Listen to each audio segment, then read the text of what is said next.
নমস্কার, শান্তনু হাজরা বলছি। এখন ভোট চলছে, ভোটের প্রচার চলছে। এই মুহূর্তে ওই ভোট ভোট ভোটও লাগে না। আমাদের এখানে ভোট মানে কি? সে বাম জমানা শেষ, স্বাধীনতা, গণতন্ত্র, সমাজতন্ত্র এসব আর চলে না। এখনকার মানুষ এসব আর গ্রহণ করে না। এখন এখন হচ্ছে রঙ্গিনী চম্পাবতী, সব নায়িকাদের রাস্তায় নামিয়ে দিয়েছে, তারা ভোট করে।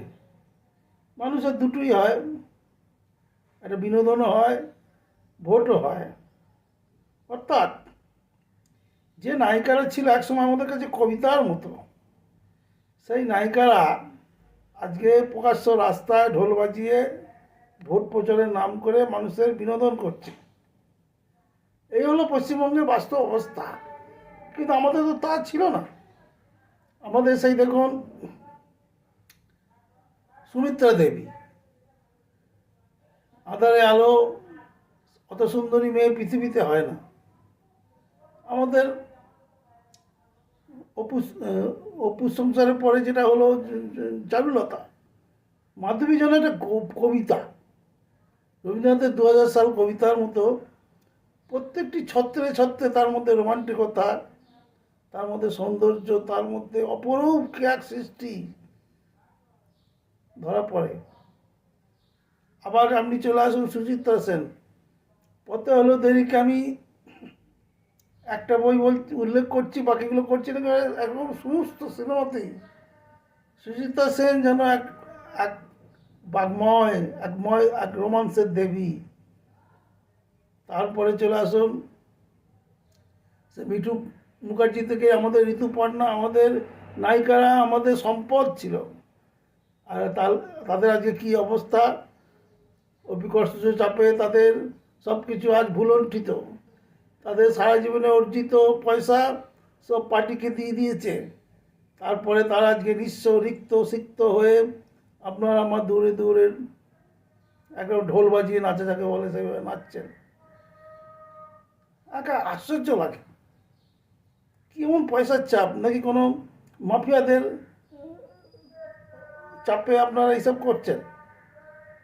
সামান্য বড়নগরে যিনি দাঁড়িয়েছেন, অন্যান্য বইগুলো খারাপ না, ওনার কত সুন্দর অভিনয় করেছেন, দুষ্টু মিষ্টি নায়িকার। আজকে এসে রাস্তায় রাস্তায় ঝগড়া করছেন, এ দেখে আমাদের ভালো লাগছে না। আমাদের বাংলা হচ্ছে সংস্কৃতির দেশ, প্রেমের দেশ। আমরা আমাদের নায়িকাদের রাধার মতো দেখি। তার এই রাধাকৃষ্ণের লীলা নিয়েই আমরা মেতেছিলাম। আমাদের যত বৈষ্ণব কবি ছিল, কেউ মারামারি ধরাধরি এই নিয়ে লেখেনি। আমাদের নায়িকারা বৃদ্ধ হয়ে গেছে, তাদের নিয়ে রাস্তায় নামায়নি। রাধা প্রথম জীবনে অনেক কিছুই করেছিলেন, তা তারপর বুড়ো বয়সে তাকে আর দেখানোই হয়নি। আমাদের উত্তম কুমারকে কথা এভাবে বলতেই হয়, পৃথিবীর অন্যতম শ্রেষ্ঠ একজন নায়ক, যে নায়ককে পৃথিবীর সব দেশেই প্রায় মেনে নিয়েছে যে এই নায়কটিকে। সিনেমায় উনি শেষ কথা। তাই উত্তম কুমারকে নিয়ে কত কবিতা, কত গান, কত কিছু লেখা হয়েছে। অচিন্ত্য কুমার সেনগুপ্ত একটা কবিতা লিখেছিল। সেই কবিতাটা আপনাদের না শোনালে মনে হয়েছে যে এই এই ভিডিওটাই অসম্পূর্ণ থেকে যাবে। একটু শুনুন। তুমি আজ পুরুষ উত্তম, রূপে গুণে বয়নে নয়নে চলনে আচরণে শিল্প নৈপুণ্যে বাক্য লাবণ্যে সমস্ত মুদ্রায় চেষ্টায় প্রকাশে বিলাসে তুমি আজ লোককান্ত, সকলের রূপ রতন।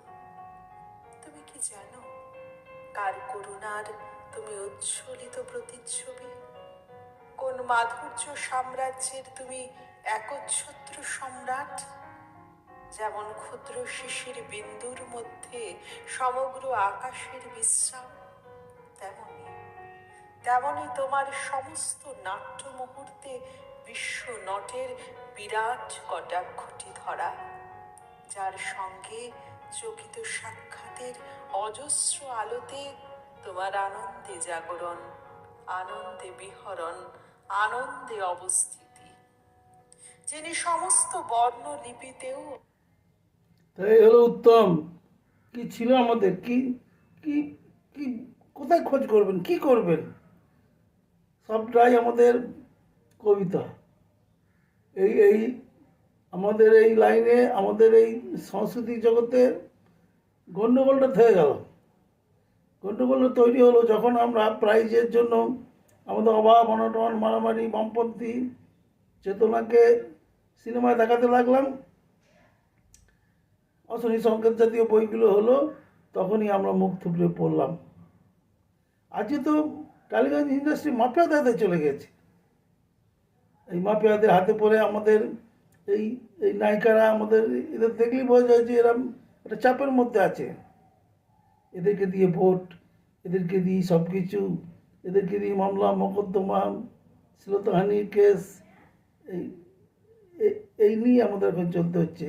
তাই ভালো লাগে না এই ভোটের কথা বলতে। ভোটে এবারে দেখা যাক কি হয়।